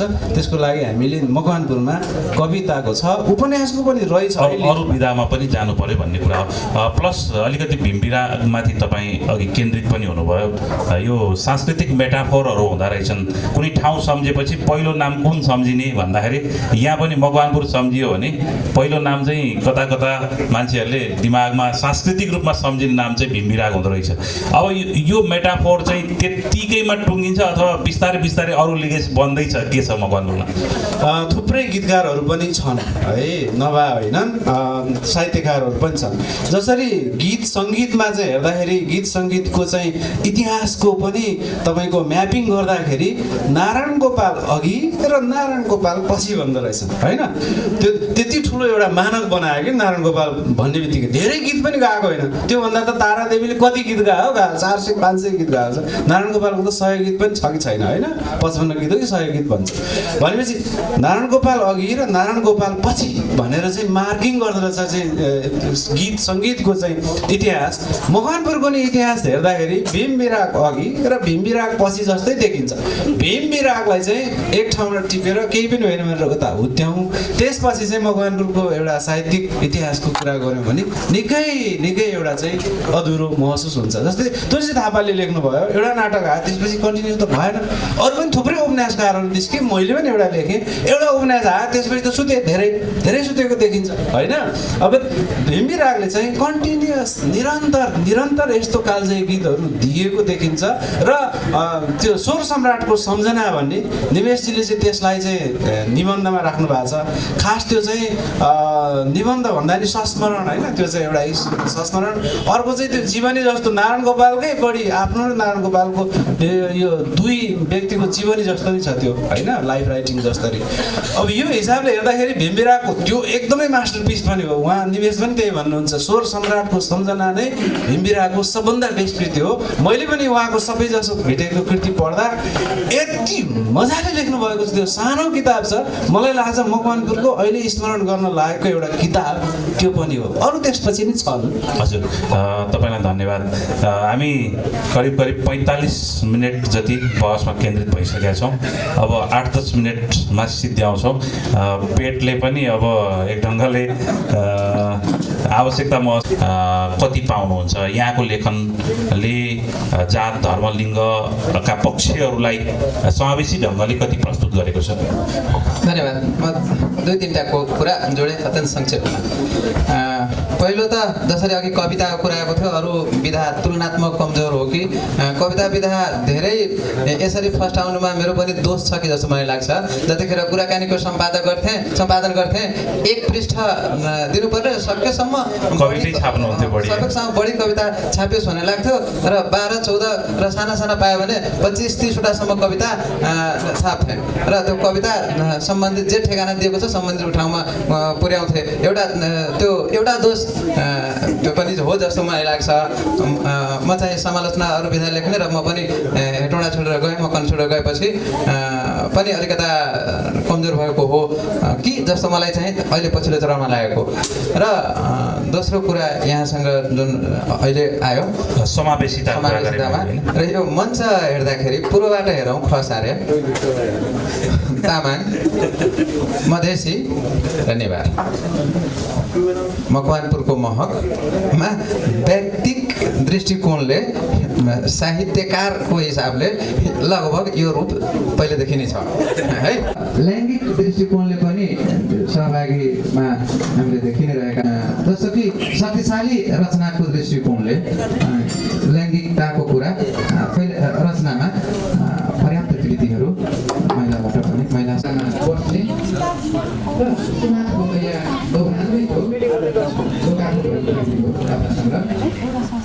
र अब विषयवस्तुको दृष्टिकोणले लैङ्गिकता समावेशिता मलाई लाग्छ कि भनेर फेरि केलाई बुझ्ने भन्नेमा पनि निर्भर हुँदो रहेछ कि वैचारिक रूपले। फेरि यो वैचारिकताकै कुरामा पनि फेरि वैचारिक भने के हो भन्ने पनि हुँदो रहेछ कि एउटा महिलाले अघि त्यहाँ जोड्दै हुनुहुन्थ्यो ज्ञानेन्द्र शाहको कदमलाई सपोर्ट गर्नुभयो, त्यो पनि अर्को वैचारिकता होला फेरि होइन? यो वैचारिकताको पनि परिभाषा बेग्ला बेग्लै हुन्छ होला आफ्नो पर्सेप्सनबाट। जस्तो महिलाले लेख्यो भने उसले त सधैँभरि पितृसत्ताकै विरोधमा लेखिरहनै पर्ने नै छ त, अनि नलेखेर के गर्यो? उसले भन्छ कि हामी भन्छौँ कि वर्गको कुरा लेखेन यसले होइन, अलि माथि उठेर राष्ट्रियताको कुरामा मुद्दामा इन्डोर्स गरेन भन्छौँ होइन। अब जब थिचिरहेको छ पितृसत्ताबाट भने उसले त्योभन्दा बाहिर जाने उम्किने पहिलो कदम पहिलो घेरा त उसले त्यही तोड्न बाँकी छ भने त्यही घेरा तोड्नलाई उसले बल प्रयोग गर्ने हो नि त। अनि त्योभन्दा माथि उठेपछि उसले वर्गको कुरा गर्ला, फेरि राष्ट्रियताको कुरा गर्ला, अनि इन्टरनेसनल कुरा गर्ला नि त होइन र? त्यस कारण वैचारिकता पनि मान्छेको आफ्नो पृष्ठभूमि र पर्सेप्सनबाट हेर्दाखेरि अलग अलग हुन्छ।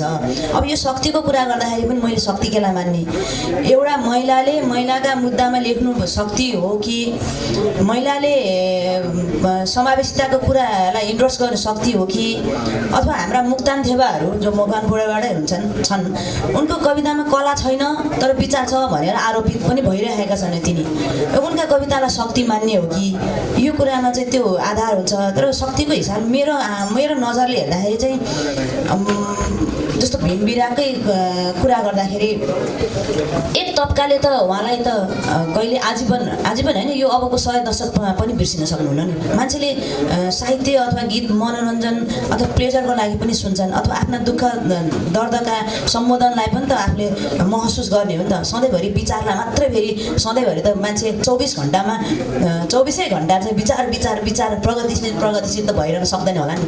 कुनै बेला त उसलाई आघात पनि त पर्ला नि त, प्रेमका कुरा पनि आउला नि नि त त्यो बेला त फेरि उसलाई विरक्तिको बेलामा पनि उसलाई सपोर्ट गर्ने केही त चिज हुन्छ होला नि त त्यो त फेरि गीतले नै फेरि उसलाई त्यही सङ्गीतले नै फेरि उसलाई माथि उठाउँछ होला नि त केही जीवित बनाउँछ होला नि त एकैछिनको लागि भने मान्छे 47 सेकेन्डमा आत्महत्या गर्न सक्छ भनेदेखि त्यो 47 सेकेन्डबाट उसलाई जोगाउन सक्छ भने त त्यो पनि शक्ति होला नि त फेरि त्यस कारणले सबै कुरालाई हामीले शक्ति चाहिँ आफ्नो धारणा चाहिँ त्यो शक्तिमाथि चाहिँ हुने रहेछ अब मैले हेर्दाखेरि चाहिँ मैले यहाँ चाहिँ महिलाको उपस्थितिलाई एकदम शक्तिशाली रूपमा लिएको छु अहिलेलाई चाहिँ जस्तो अब यो साहित्य सङ्गमकै अध्यक्ष पनि अनिता न्यौपाने अनि आँचल साहित्य मञ्चको पनि अध्यक्ष पनि अनिता न्यौपाने यो दुईवटा मञ्चको अध्यक्षमा एउटा महिला आउनु कि पुरुषहरूको उपस्थिति माथि हामी प्रश्न उठाउन सक्दैनौँ अब होइन र अब यो जेल खाइरहेको यो कविता सङ्ग्रह यसमा पोस्टमार्टम भन्ने कविता छ यस्तो छोटो छ यस्तो चोटिलो छ यस्तो कविता लेख्ने मान्छेलाई हामी के शक्तिहीन देख्छौँ त भनेपछि म महिलाहरूको उपस्थिति चाहिँ एकदम डरलाग्दो रूपले चाहिँ मकवानपुरबाट चाहिँ अहिले आइरहेको शक्तिशाली महसुस गर्नुभएको छ धन्यवाद यसपछि सञ्जय शर्मा जान्छु अलिकति सीमितताकै कुरा गरौँ हामी केमा उठ्न सकेका छैनौँ धन्यवाद यो बहसको विषयमा महक छ मह पनि हो हक पनि हो दुईटैलाई यसमा लिएर हाम्रो महलाई हक दिलाउन सकेको जस्तो अझै मलाई लाग्छ सकेका छैन महको हक कुन रूपमा भने अलिकता थोरै प्राचीनतातिर म लगेँ आज हामी मूल रूपमा प्राचीन वैदिक सभ्यता मान्नेहरूले पढ्नेहरूले सबैभन्दा बढी पवित्र नदी गङ्गालाई मान्छौँ र यो क्षेत्रलाई समेत तराईमा जोडेर सबैलाई गङ्गाको मैदानी भाग भन्दै गर्दा जब हामी हिन्दू भन्दछौँ हिन्दू भन्नासाथ सिन्धु सम्झिन्छौँ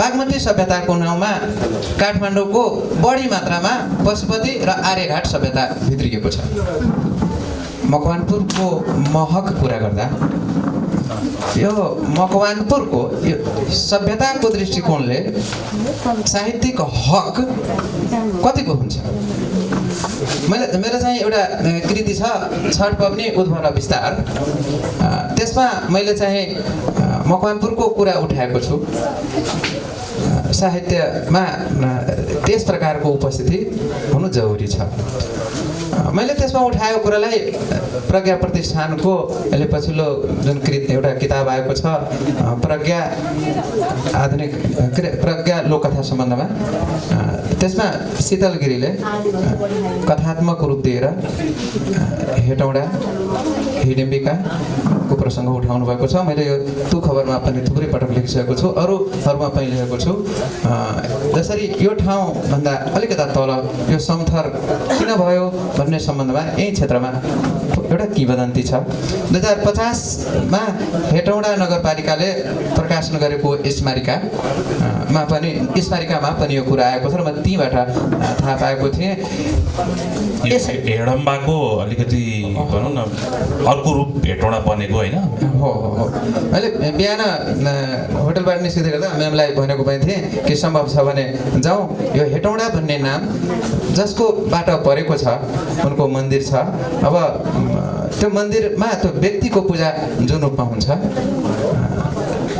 व्यक्तिको रूपमा मैले भने जुन रूपमा पूजा हुन्छ त्यसको आत्मिक रूप अघि नै मैले ऐना र कुरा गरेको थिएँ त्यसरी हार्दिक रूपमा त्यो त्यहाँ मूर्ति छ व्यक्तिको पूजा र हार्दिक रूपमा आएको रूपको मूर्तिको पूजा देवीको रूपमा भइरहेको छ र यो किसिमको साहित्यिक सभ्यतामा मकवानपुरको महक दनकको रूपमा आउनुपर्ने मलाई लाग्छ र यो आउनुपर्छ केही मात्रामा आइरहेको छ आउने क्रम पनि बढ्दै जान्छ हस् धन्यवाद सरलाई अलिकति हाम्रो सभ्यता अथवा मकवानपुर साहित्यिक सभ्यताको विषयमा उहाँले जोड्नुभयो हामी करिब अन्तिमतिर छौँ मैले कन्क्लुजिभ रूपमा तारलाल सरबाटै लिन चाहेँ हाम्रो मकवानपुर साहित्यको सीमाको कुरा कुरा थोरै जोडेर यहाँको साहित्यको मार्गचित्र कस्तो हुनु पर्ला भन्ने एउटा धारणा तपाईँबाट आओस्।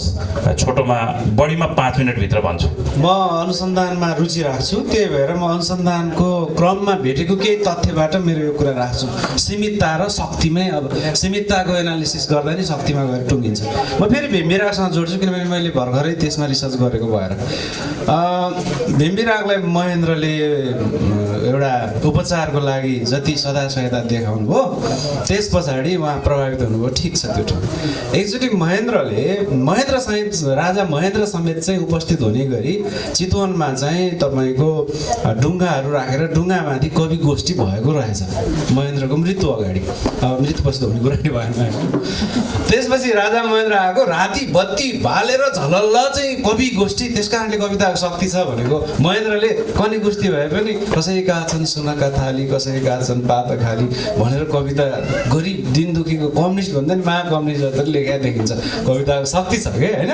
भेम्बिरागलाई पनि त्यहाँ डाकिएको थियो, भेम्बिराग पनि त्यहाँ गएको हुनुहुन्थ्यो। कवि माधव घिमिरे लगायत थुप्रै क्षेत्रप्रताप अधिकारी दाइहरू त्यतिखेर थियो, थुप्रै कविहरू त्यहाँ पुग्नु भएको थियो। त्यसपछि सबै राति अब कविता वाचन हुँदा हुरी आयो, झन्डै राजाहरूलाई पनि पल्टाएको त्यो ढुङ्गाको माथि मञ्च। त्यसपछि साह्रो गाह्रो भयो। अनि त्यसपछि अब राजा बस्ने आफ्नो क्याम्पहरू बनाएको थियो। राजाले अब प्रत्येक कविहरूलाई छुट्टै भेट दियो।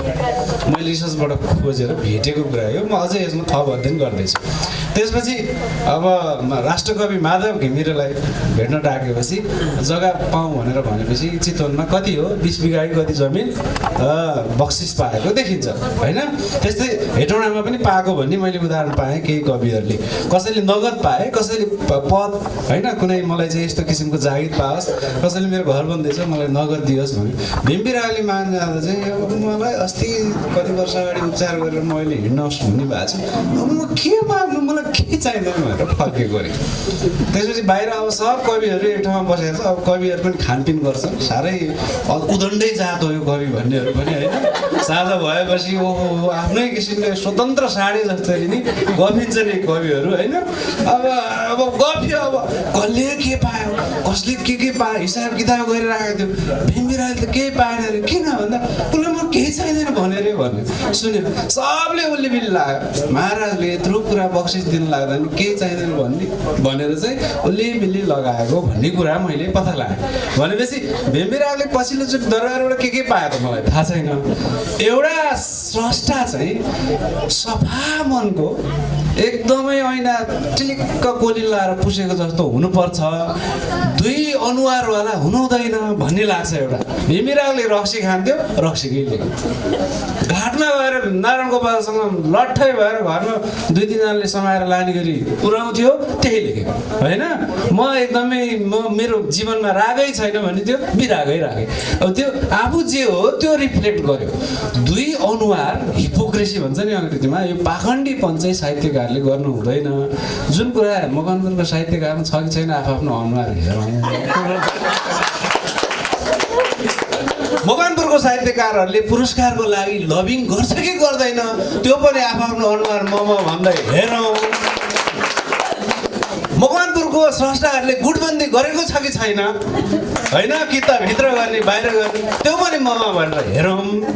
त्यस पछाडि केन्द्रलाई गाली गर्नुभन्दा केन्द्रमा नि भञ्जन गर्ने गरी मकवानपुरको स्रष्टाहरू बोले कि बोलेन, त्यसमा पनि विशिष्ट जुन मुद्दाहरू छ राष्ट्रिय मुद्दाहरू, त्यसमा चाहिँ जोरदार रूपले साहसी भएर बोले कि बोलेन त्यो पनि ममा भनेर हेरौँ। सीमा त्यतापट्टि होला जस्तो लाग्छ मलाई।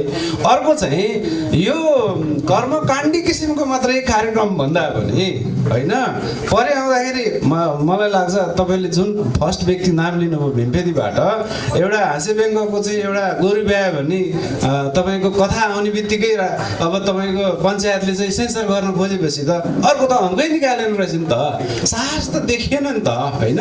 त्यो किसिमको साहसी स्रष्टाहरू निस्कियो त। अर्को कुरामा म यो पनि भन्छु, अहिले तपाईँलाई सञ्जयजीलाई जुन प्रश्न सोध्नुभयो त्यो मलाई पनि सोध्नु भयो भने मलाई नसुने पनि म यो कुरा भन्छु। मकवानपुर त तामसालिङ हो हेर्नुहोस् होइन, तामसालिङ भूमि लेखनमा तामाङहरूको उपस्थिति लेखनमा तामाङ बुइनाजीले भन्नुभयो पछि पो म त उहाँ काठमाडौँ गएपछि त्यो पनि राजन मुकारुङ हाम्रो भोपाल दाईहरू पहिचानवादीहरूको चाहिँ ग्याङमा परेपछि हट म त भड्खालोमा पो रहेछु जसरी भीमबिरा भड्खालोमा रहेछन् म पनि भड्खालोमा पो रहेछु म त आफ्नै पहिचान सिद्ध्याउन पो हिँडिरहेको छु म त रङ ट्र्याकमा पो रहेछु होइन यथार्थ कुरा त यही हो कि नेपालमा धेरै रङहरू छन् नि त धेरै सौन्दर्यहरू छन् त म त एकल सौन्दर्यमा पो हिँडिरहेको छु भन्ने त महसुस गर्नुभयो नि त्यस्तै मकवानपुरको खोइ त त्यस्तो स्रष्टाहरू तामसालिङको स्रष्टाहरू खोइ तामसालिङको ती ओरल हिस्ट्रीहरू ओरल सङ्ग्सहरू ओरल एस्थेटिक्सहरू खोइ ल्याएको कसले ल्याउने ल तामाङले सकेन सबाल्टन क्यान्डिडेट भन्छ नि उनीहरू पढेका थिएनन् ल यस्तो थिए धेरै माथि पुग्न सकेनन् के भयो सक्नेले ल्याउनु पर्दैन खस आर्यले ल्याउनु पर्दैन सर श्रेष्ठहरूले ल्याउनु पर्दैन म भनौँ होइन भनेपछि त हामीले त यो एस्थेटिक्सलाई त यत्रो दशकदेखि चाहिँ झन्डै शताब्दी छेउछाउसम्म त केही पनि त गरेर रहेछौँ त्यो पनि म भनौँ यही हो लिमिटेसन धन्यवाद हस् धन्यवाद करिब हामी यसलाई टुङ्ग्याउँदा हुन्छ जस्तो लागेको छ तारलाल सरले धेरै कुराहरूलाई कन्क्लुजन गरिसक्नु भएको छ अलिकति सञ्जय सरले केही जोड्न चाहनुहुन्छ एक मिनट जसरी सरले पुरस्कारहरू कुरा उठाइसक्नु भएको छ मकवानपुरमा पुग 2 दर्जन भन्दा बढी साहित्यिक पुरस्कारहरू स्थापना भएका छन् र सरले त्यो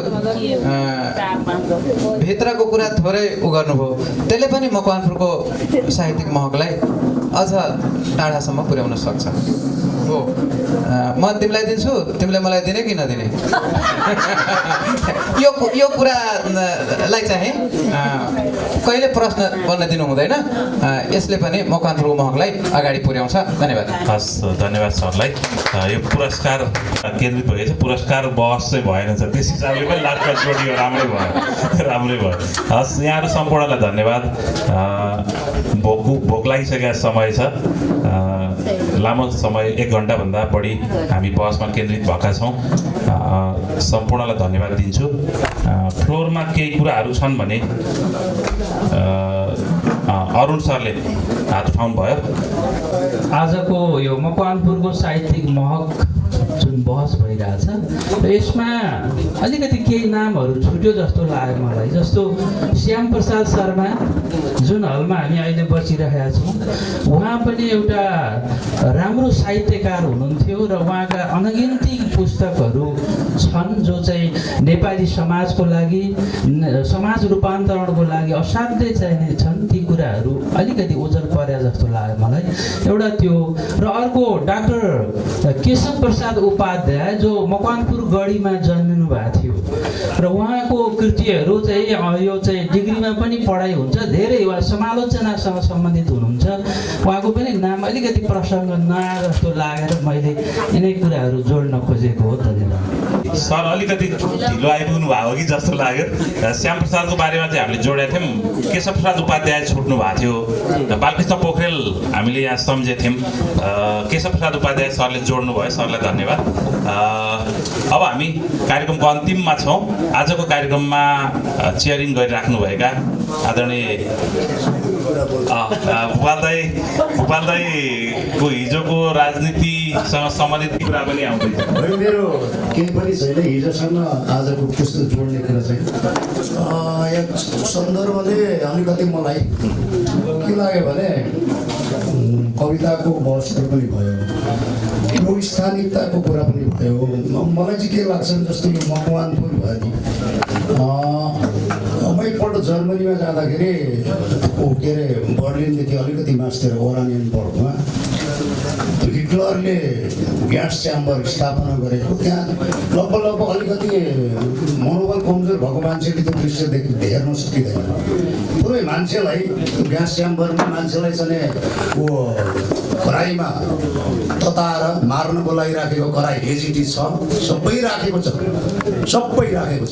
त्यो हेर्नै सकिँदैन अनि मैले प्रश्न गरेँ त्यहाँ यस्तो भित्रुक चिज विभत्स चिज किन राखेको भन्दाखेरि जर्मनीहरूले के भन्छ यो मान्छेको मानव सभ्यता गएको कडिएको संसारले बुझ्न पाउनुपर्छ कि इतिहास यसरी निर्माण भएको छ। त्यहाँबाट मैले के शिक्षा पाएँ भने दुःखद होस् या सुखद होस्, प्रिय होस् या अप्रिय होस्, हरेक चिजलाई बचाउनुपर्छ। हाम्रो इतिहासको कालखण्ड के भएको थियो त्यो भावी सन्ततिलाई देखाउनुपर्छ। र मकवानपुरमा चाहिँ मैले अलिकति तारालालले भन्छ कि भने त्यति भनेन, अभाव देखेको चाहिँ मकवानपुरको इतिहास हो कि क्रिएसनहरूमा आउनुपर्छ पर्दैन। म यहाँ आएर पटक पटक सबैले सोध्दैछु मकवानपुर गढी कहाँनिर छ। आउनु त आइयो यहाँ घुममा डाँडामा, तर पनि मलाई चाहिँ इन्ट्रेस्ट लागेको मकवानपुर गढी कहाँनिर छ। अहिले भर्खर उहाँले भन्नुभयो के अरे हिडम्बाबाट हेटौँडा भएको हो भने अनितालाई मैले सोधेको थिएँ मन्दिर कहाँ छ भनेर सोधिसकेको छु। हाम्रो जरा त त्यो हो नि त, क्रिएसनको जराहरू त्यो हो। स्थानिकताको यति ठुलो उहाँले कस्तो मिठो भन्नुभयो कि होइन हो आफूलाई निर्माण गर्ने, आफूलाई पहिचान गर्ने, आफूलाई चिनाउने कुरा त स्थानिकता भूगोल हो। भूगोल भनेको तपाईँको त्यो मान्छे पनि हो, प्रकृति पनि हो, जाति पनि हो, भाषा पनि हो, सबै कुरा भूगोल भनेको।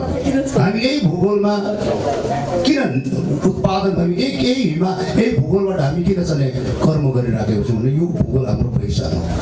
तर यो भूगोलको अथवा यहाँको स्थानिकता र यहाँको जुन आर्कियोलोजिकल दृष्टिकोण, यहाँको मूल्य हाम्रो मकवानपुरे सर्जकहरूले कति ल्याएका छन् कि ल्याएका छैनन्।